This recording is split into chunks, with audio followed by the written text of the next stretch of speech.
maître, un messie qui nous a montré la voie en s'engageant lui-même dans les eaux du baptême, non pas un baptême par aspersion, mais un baptême par immersion, le baptême de la repentance. Et viendra ensuite, nous le savons tous, après le baptême de la repentance de Jean-Baptiste, le baptême au nom du Père, du Fils et du Saint-Esprit.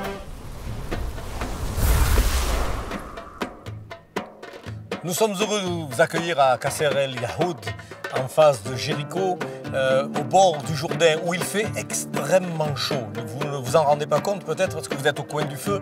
En Europe peut-être avec un froid hivernal, mais nous ici on est à plus de 31 degrés à l'ombre. Qasr El Yahoud ou Qasr El Yahoud en arabe, littéralement le château des Juifs ou la traversée des Juifs, se trouve sur le cours inférieur du Jourdain, à l'est de la ville de Jéricho, au sud du pont Allenby. Et le Jourdain est à cet endroit une étroite rivière séparant Israël, la rive occidentale, de la Jordanie, la rive orientale. Selon la tradition juive, les enfants d'Israël ont ici traversé le Jourdain pour entrer en terre promise. Le site a été conquis par Israël pendant la guerre des 6 jours. Ses habitants ont été évacués et il semble que le site frontalier de la Jordanie ait été miné, des champs sont signalés par des pancartes.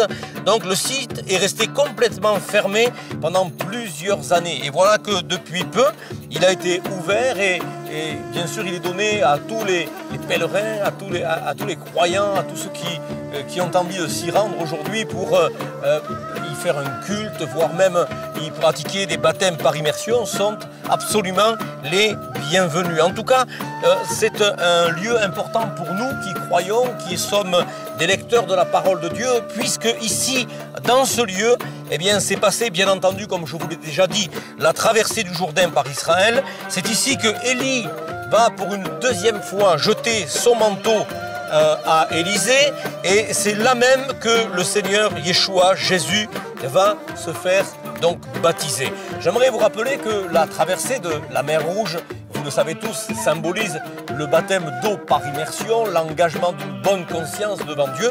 Mais j'aimerais vous dire que la traversée du Jourdain nous rappelle bien sûr le baptême du Saint-Esprit avec une entrée en terre promise et les fruits qui sont en adéquation et qui étaient promis, ces grappes de feu, ces grappes de raisins extraordinaires qui ont été ramenées par les enfants d'Israël sont la production et qui pourraient nous parler des fruits de cette manifestation du Saint-Esprit dans chacune de nos vies. Vous savez, le Jourdain, c'est Yarden, Yored, celui qui descend. Et le Saint-Esprit est descendu. Il est descendu sur les 120, sur le mont Sion à Jérusalem, et le Saint-Esprit a été répandu. Ils ont été baptisés du Saint-Esprit. Ce qui est extraordinaire, c'est que nous avons un texte dans la parole de Dieu, dans le deuxième livre de Samuel, au chapitre 19, verset 18, qui nous dit « Vetsalchou à Yarden lifne ameler ». Le roi David, eh bien, avec ses 15 000 soldats, a traversé le Jourdain. Et le verbe traverser employé dans ce texte est exactement le même verbe qui est employé lorsque il est question du Saint-Esprit qui descendait sur les prophètes, qui fondait comme un mets chaud dans une assiette. C'est exactement le même terme qui est employé. Cela nous conforte dans, bien sûr, tout ce que nous appelons la typologie biblique. Et l'hébreu est une langue extraordinaire pour nous faire entrer dans des dimensions incroyables pour ce qui est de la connaissance de la parole de Dieu. En ce qui concerne, bien sûr, la traversée du Jourdain, eh bien, nous réalisons que finalement, il s'agit là d'être identifié à la personne de notre Messie dans sa mort et dans sa résurrection. La Bible dit que le franchissement du Jourdain, dont les eaux se sont ouvertes, symbolise bien sûr la victoire de Yeshua sur la mort.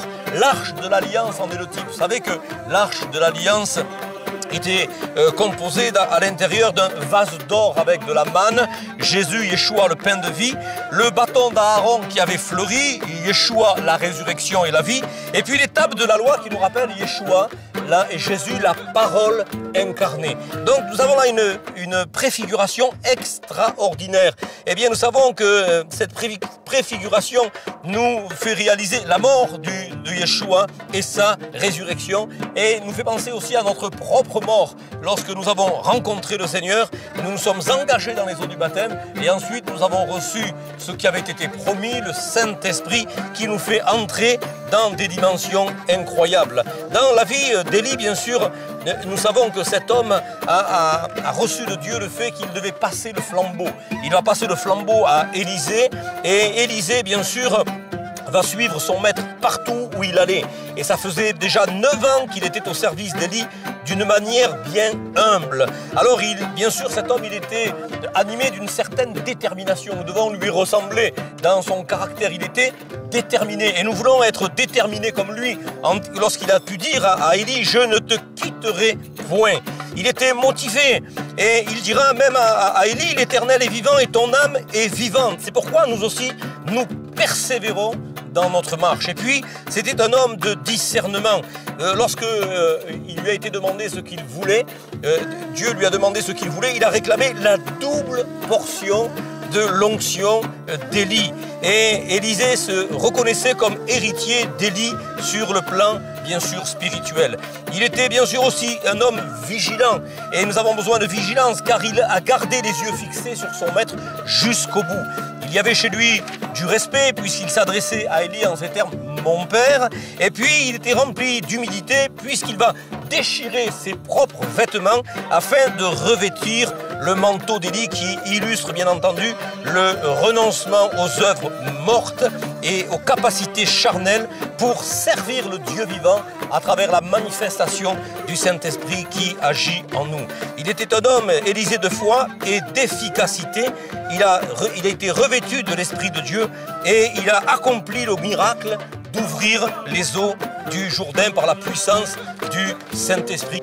Quant à la personne de Jésus qui s'est engagé dans les eaux du baptême, à travers le baptême de repentance que lui a prodigué Jean le Baptiste, nous voulons lire dans l'Écriture cette parole d'Épître aux Hébreux, chapitre 2, verset 17, la phrase suivante. « Ainsi devait-il devenir en tout semblable à ses frères pour faire l'expiation des péchés du peuple. » Nous avons là une marque d'humilité de celui qui n'a jamais péché, mais qui est venu comme fils de l'homme. Et étant venu, bien sûr, comme fils de l'homme, il a été en tout semblable à chacun et chacune d'entre nous en s'engageant lui-même, alors qu'il n'a pas connu le péché, en s'engageant dans les eaux du baptême. Quant aux enfants d'Israël qui ont traversé le Jourdain, nous savons qu'on les appelait les Hébreux, Ivrim, du verbe la-avor de avar, la traverser, se déplacer, se mettre de l'autre côté, passer, dépasser, passer à côté, aller plus loin, continuer. Et c'était la volonté de Dieu à l'égard, bien sûr, du peuple d'Israël, c'est qu'il puisse aller plus loin en entrant dans la terre promise,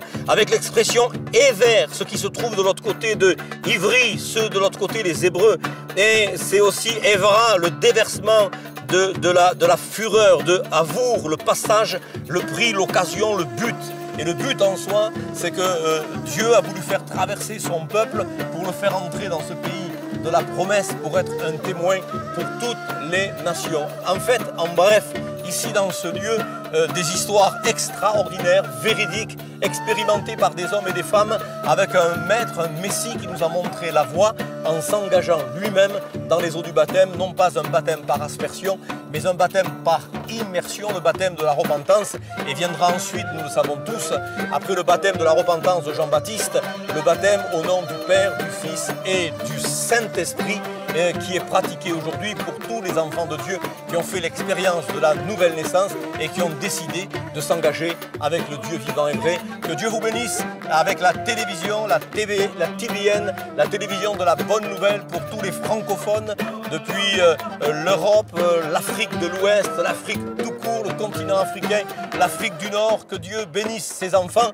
Et si vous avez l'occasion de venir en Israël, n'hésitez pas un seul instant à venir visiter ce site extraordinaire qui est ouvert au public et qui est entièrement gratuit pour une expérience et un partage avec un lieu de culte exceptionnel mis à votre disposition pour un partage de la parole de Dieu. Soyons bénis ensemble dans la présence du Seigneur. Amen.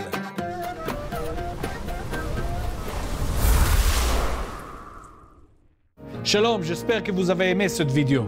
Abonnez-vous pour ne pas rater nos programmes. Merci de faire partie de notre famille TBN. Que Dieu vous bénisse. Shalom de Jérusalem.